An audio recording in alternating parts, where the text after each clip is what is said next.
I want to go back to the Carter administration.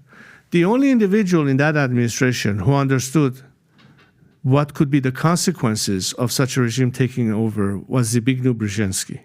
In fact, I remember the discussion I had with him because I happened to be at the White House on my birthday, October 31, 1978. Wow.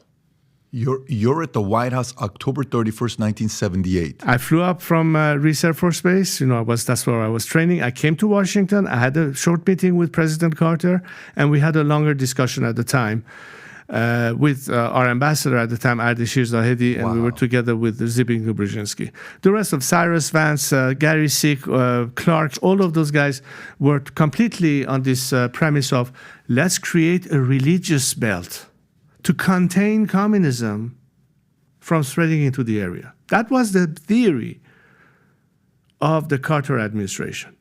So backing Khomeini, creating a religious belt like a dam to protect the region from the communism to gain influence in the area, namely the Soviet Union. Little did they know that at the time the KGB had over 40,000 Iranians under their control, many of them dressed as mullahs, leading prayers in Mashhad and Isfahan and other countries.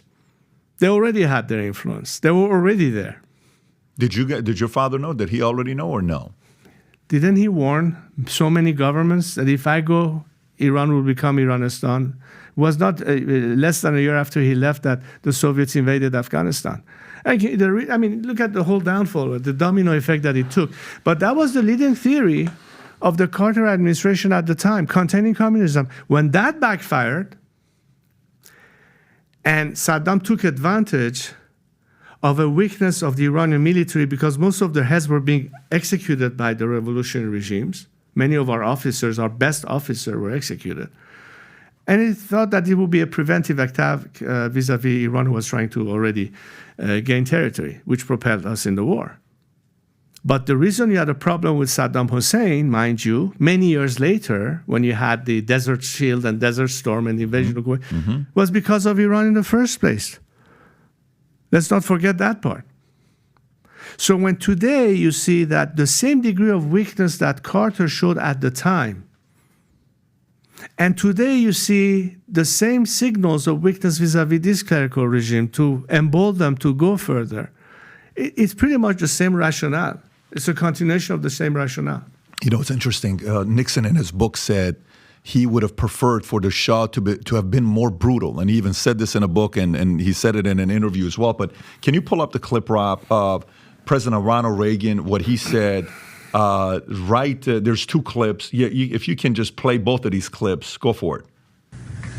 The degree of unpopularity of a regime when the choice is total authoritarianism, totalitarianism, I should say, in the alternative government, makes one wonder whether you are being helpful to the people. And we've been guilty of that.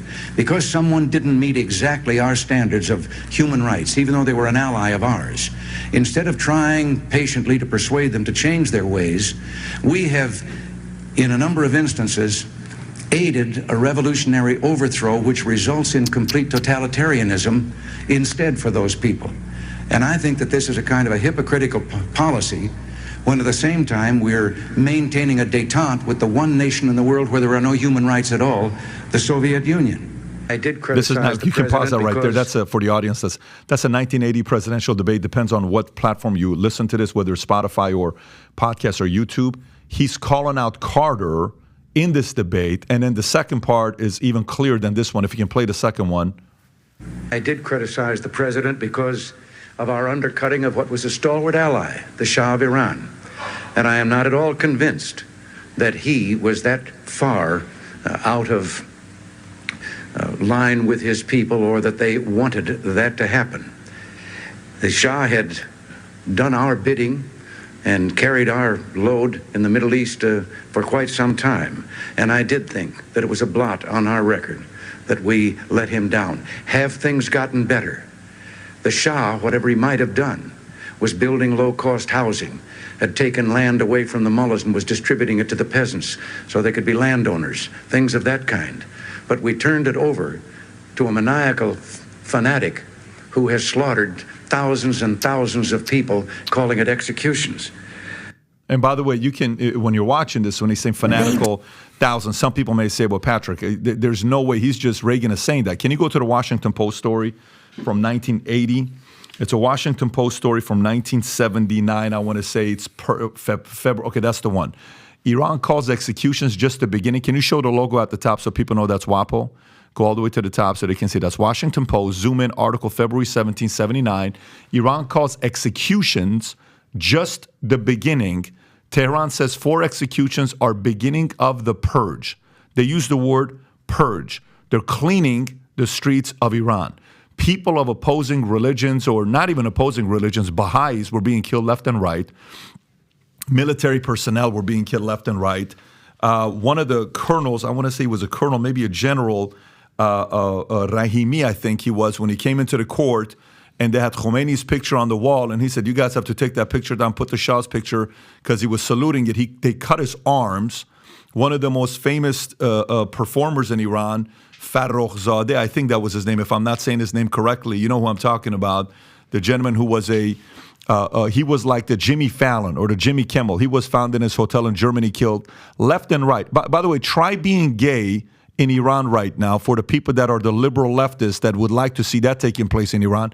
Go see what happens to you in Iran if you walk around saying, I'm part of the LGBTQ community. Matter of fact, why don't you start a social media campaign and say, let's go and protest in Iran in the streets today and with rainbow flags. See what they'll do to you. It's a very good market research. It won't last a long time because you'll be meeting St. Peter or whoever your God is very quickly if you do something like that. Even Reagan gave credit to your father on what he was doing in Iran, saying he was doing our job. You know, sometimes when people criticize Israel, Netanyahu, they'll say, look, at least Netanyahu's not calling us saying, send us, 50,000 soldiers or send us this. Zelensky is coming. He's the greatest money manager of all time, campaigner, raising money of all time. Give me another 40 billion. Give me another 20 billion. If you don't, your kids are going to go. Your kids are going to go. At least Netanyahu's doing his own thing. Okay, he's not asking for help. Iran at the time, they're like, we'll handle this problem ourselves with issues surrounding the Middle East. But when you see Reagan saying that in the 1980 debate, then,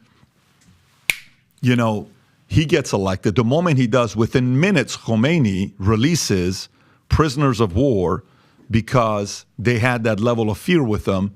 Do you think our current president is more of a Jimmy Carter or more of a Ronald Reagan comparison, who we have today? It's interesting you say this because it just popped in my mind something that is quite telling, and that is on this whole final release of the hostages in the Iranian embassy in Tehran. There's something similar in the sense that, the left here has been criticizing the Trump administration of pulling out from JCPOA, and that was the reason to, in fact, increase the rate of enrichment and all that. The fact is that it was not until 2 days after the new administration, now in place in Washington, won the elections that they started enriching, not before. Wow. It's a little bit of a parallel between very much so, the release of the hostages. What I'm trying to say here is that whether it was a previous time for those who were in opposition to the previous regime, and now they are in power after the revolution, the reaction to strength coming from the outside is one and the same. As much as they saw that Carter is weak in not supporting the Shah, that emboldened the opposition against my father at the time, and the fact that now they're in power, the same weakness that America is now demonstrating is again emboldening them. As opposed to in the past 4 decades, every time America showed strength, they stepped back, they pulled away. There's a direct correlation between the two. So if you like this clip and you want to watch another one, click right here. And if you want to watch the entire podcast, click right here.